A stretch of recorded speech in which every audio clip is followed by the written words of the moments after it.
Bienvenue dans une nouvelle vidéo. Après les 5 premières livrées des MotoGP 2023, aujourd'hui on va passer à la première Formule 1 qui a dévoilé ses livrées et ses couleurs. Pour cette saison 2023, c'est l'écurie Haas et il y a des changements. Enfin, allez, n'oubliez pas de liker, partager, commenter et surtout vous abonner à la chaîne, c'est très important. Comme d'habitude, on commence avec le dévoilement de la livrée.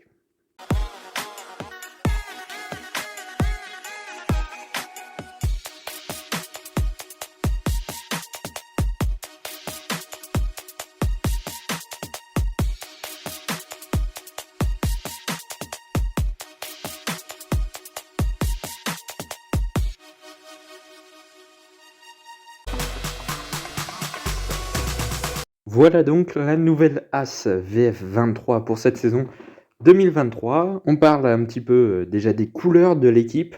Bon bah ça a déjà bien changé par rapport à 2022. Une Haas rouge et blanche l'année dernière, et bien cette année on aura du rouge, du blanc, mais on aura également du noir.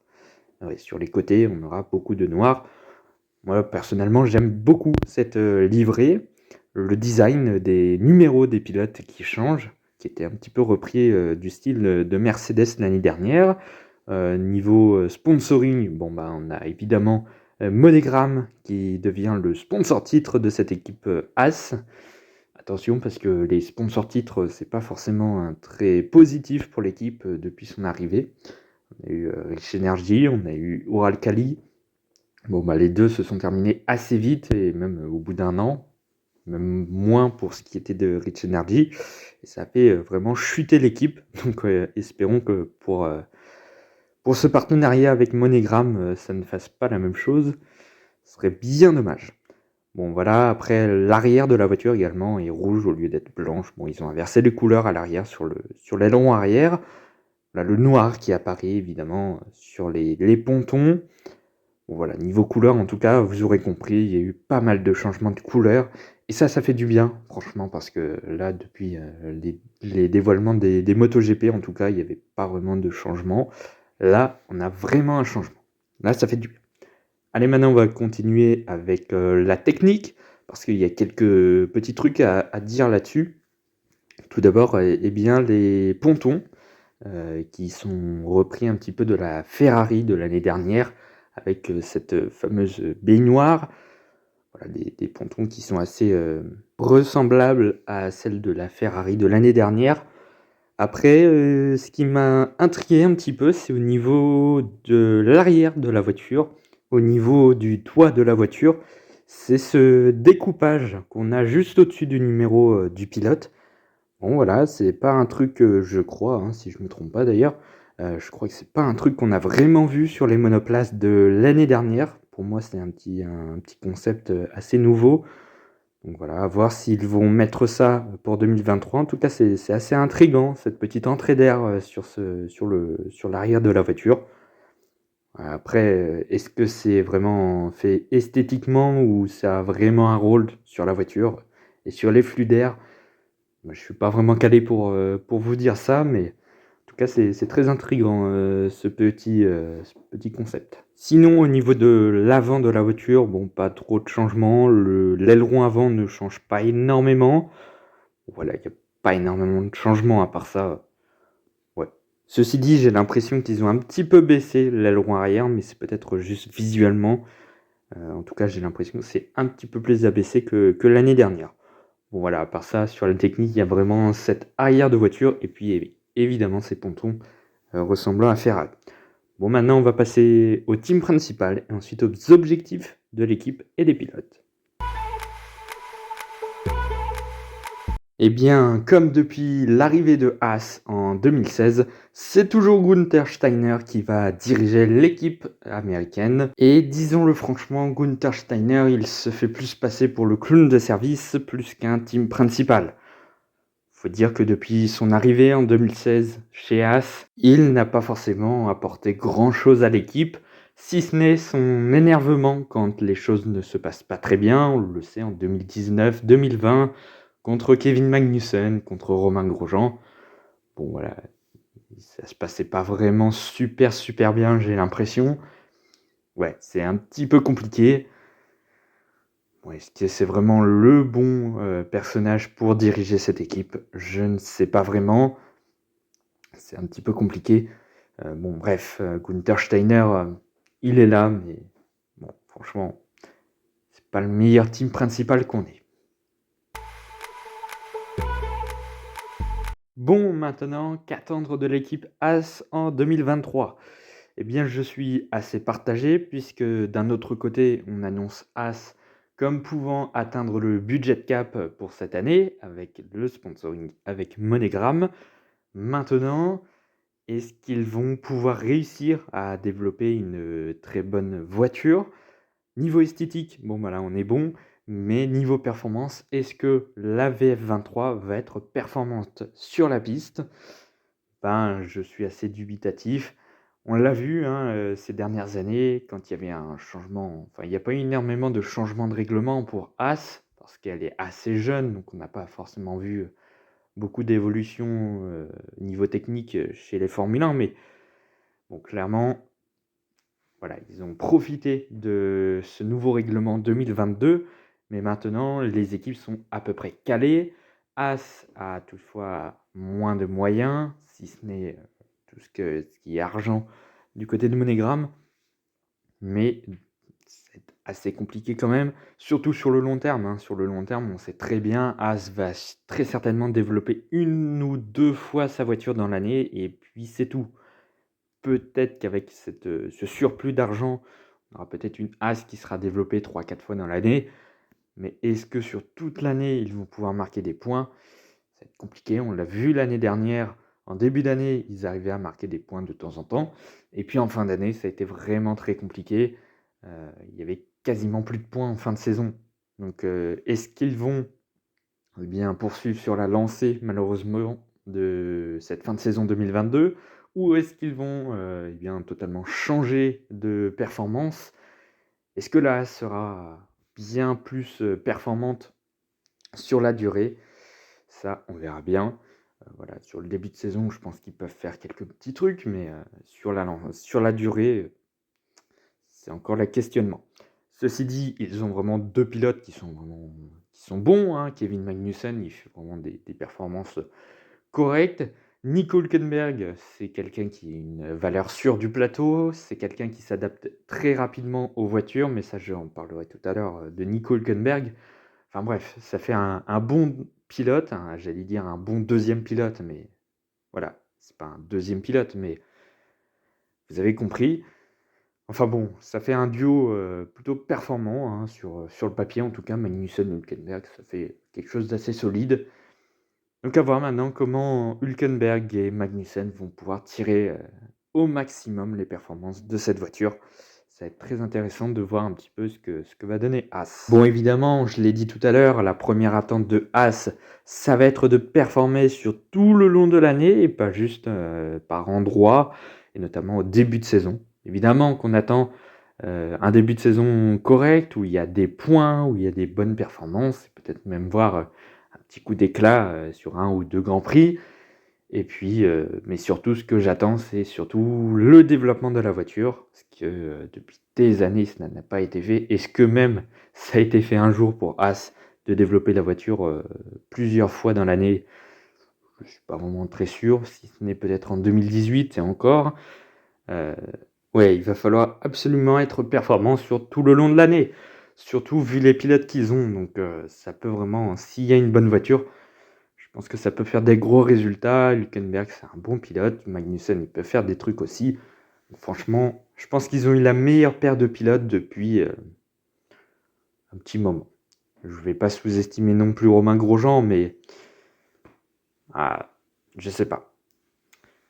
Ah, entre Magnussen Grosjean et Magnussen Hülkenberg, ça c'est kiff-kiff, mais bon voilà, maintenant il va falloir une bonne voiture. Et ça, c'est pas forcément gagné. À voir également, du coup, au niveau du budget de cap, si As déjà peut l'atteindre et va tirer parti finalement de cet avantage. Parce que c'est bien de toucher le budget de cap, mais il faut aussi faire des bons trucs sur la voiture. Dépenser sur des bons éléments pour développer la voiture. Ça va être la question aussi. On passe maintenant du côté des pilotes avec tout d'abord Kevin Magnussen qui clairement en cette année 2023 va devoir hausser son niveau de jeu. Là, ce n'est plus Mick Schumacher à ses côtés, c'est Nico Hülkenberg. C'est un pilote beaucoup plus solide que l'Allemand. Malheureusement, la magie de son retour en début de saison 2022, avec son gros résultat de Bahreïn, ses bons résultats de début de saison, eh bien, tout ça s'est un peu affaibli en fin de saison où il est rentré dans le rang, clairement. Il a même été plus ou moins au niveau de Mick Schumacher, qui lui-même n'avait pas forcément haussé son niveau de jeu durant l'année. Donc ça, c'est plutôt négatif. Il ne va pas falloir rester à ce niveau-là de fin de saison 2022. Sinon, ça va être très compliqué déjà de retrouver un baquet pour 2024. Kevin Magnussen, c'est vraiment quelqu'un qui a été choisi au dernier moment en 2022. Donc il est là un petit peu vraiment par défaut, entre guillemets. Hein. Il a été vraiment choisi parce qu'il n'y avait pas vraiment beaucoup de temps entre la sortie de Mazepin et le début de saison. Franchement, il a fait une très bonne saison 2022 dans l'ensemble. Mais voilà, là maintenant c'est 2023, il n'y a plus cette magie de son retour réussi. Bon voilà, ça va être un peu plus compliqué. Il va falloir toutefois garder la propreté qu'il avait l'année dernière. Ça, c'était un point vraiment très positif de sa part. On le connaissait, hein, le Magnussen d'avant, il était vraiment très sale sur la piste, il zigzaguait, enfin il n'était pas propre du tout. Bah, en 2022, franchement, il n'a pas fait de coup de roue, il a vraiment mûri cette saison 2022. On va voir ce que ça donnera en 2023. Il va falloir également s'acclimater avec son nouveau coéquipier, Nico Hülkenberg. C'est un pilote qu'il n'aime pas forcément. Hein. On se rappelle de ce petit passage très sympa entre Hülkenberg et Magnussen il y a quelques années. Jamen, han prøver på yderbanen. Once again, most unsported driver beside my ball. So, yeah. Pour moi, ça va être malheureusement beaucoup plus compliqué d'exister pour Kevin Magnussen face à Hülkenberg. Maintenant, tout dépendra également de la performance de la voiture. On sait que Kevin Magnussen, il n'a pas forcément été bon toute la saison, mais il a réussi beaucoup plus de coups d'exploit finalement par rapport à Mick Schumacher. Déjà, rien qu'à Bahreïn, sa pole position du Brésil. Bref, il y a eu quelques courses quand même où il fait vraiment de très très solides week-ends. Et puis il y a des fois, il y avait vraiment des gros 100. Eh bien, c'est vraiment ces week-ends 100, hein, tout simplement, qu'il va falloir retirer pour faire une saison plutôt un peu plus potable. Donc pour moi, la première attente que j'aurai sur Kevin Magnussen, eh bien, c'est de se hisser au niveau de Nico Hülkenberg. Je pense que l'Allemand se mettra tout de suite au niveau du Danois. C'est vraiment un pilote qui s'adapte très très vite aux voitures qu'il pilote. On a vu hein, chez Aston Martin, au bout d'une course, il était déjà quasiment au même niveau que Lance Stroll. Donc, vous voyez un petit peu. Chez Racing Point aussi, il était au niveau de Lance Stroll là aussi. Et puis au niveau de Perez également. Peut-être pas quand même, mais il était vraiment très bon également en remplacement chez Racing Point en 2020. Donc il va falloir vraiment pour Magnussen être vraiment au niveau dès le départ. Et jusqu'à la fin surtout. Et ma deuxième attente, ça va être également de refaire certaines choses que Kevin Magnussen a réussi à réaliser en 2022. C'est-à-dire déjà rester propre sur la piste, ce qu'il a bien réussi à faire l'année dernière contrairement aux dernières années. Également ces fameux coups d'éclat en piste, des gros résultats pour l'équipe. C'est ça qui va compter également pour un baquet en 2024. Ça va être de faire de grosses performances parfois. Parce que je ne sais pas, après tout dépendra, comme je le dis depuis tout à l'heure, de la performance de la Haas. Mais peut-être qu'il y aura besoin sur un week-end de marquer 6, 8, 10 points dans le week-end. Ce qui ferait grandement du bien à Haas. Et ça, Kevin Magnussen, il a été fort l'année dernière en faisant ça. Il a marqué, quand il marquait des points, c'était des gros points. Et du coup, ça a aidé tout simplement Haas à sauver sa 8e place face à AlphaTauri. C'est en grande partie grâce à lui quand même que Haas finit 8e. Donc voilà, un peu resté comme en 2022, mais en effaçant les défauts de l'année dernière. Mais bon, voilà, ça reste...